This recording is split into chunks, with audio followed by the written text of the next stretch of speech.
তত্ত্বাবধায়ক সরকার ব্যবস্থা পুনর্বহালের রায়ের পর মগবাজারে দলীয় কার্যালয়ে জরুরি সংবাদ সম্মেলন ডাকে বাংলাদেশ জামায়াতে ইসলামী। ব্রিফিংয়ে বলা হয়, যে রায়ে তত্ত্বাবধায়ক সরকার ব্যবস্থা বাতিল হয়েছিল সেটি ছিল বিতর্কিত ও রাজনৈতিক উদ্দেশ্য প্রণোদিত। সেই সুযোগে হাসিনা স্বৈরাচারী শাসন কায়েম করেছিল।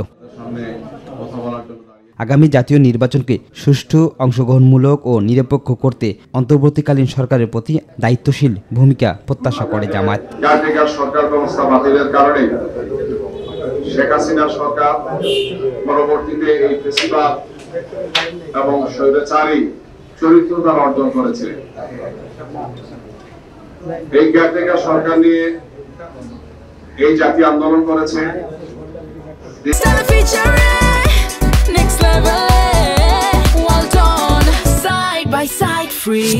দীর্ঘ আন্দোলন করেছে এবং এই কেয়ারটেকার সরকারের জন্য জাতির অনেক রক্ত দিতে হয়েছে।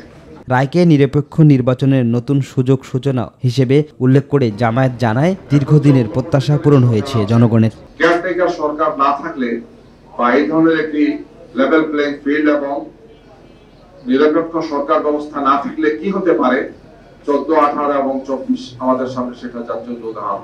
এই রায়ের ফলে নির্বাচনকে ঘিরে রাজনৈতিক সমীকরণে বড় পরিবর্তন আসতে পারে বলে মনে করেছিলেন বিশ্লেষকরা। এখন নজর পরবর্তী রাজনৈতিক সিদ্ধান্তের দিকে। সরকার আছেন। শিমুল খান, মাই টিভি, ঢাকা।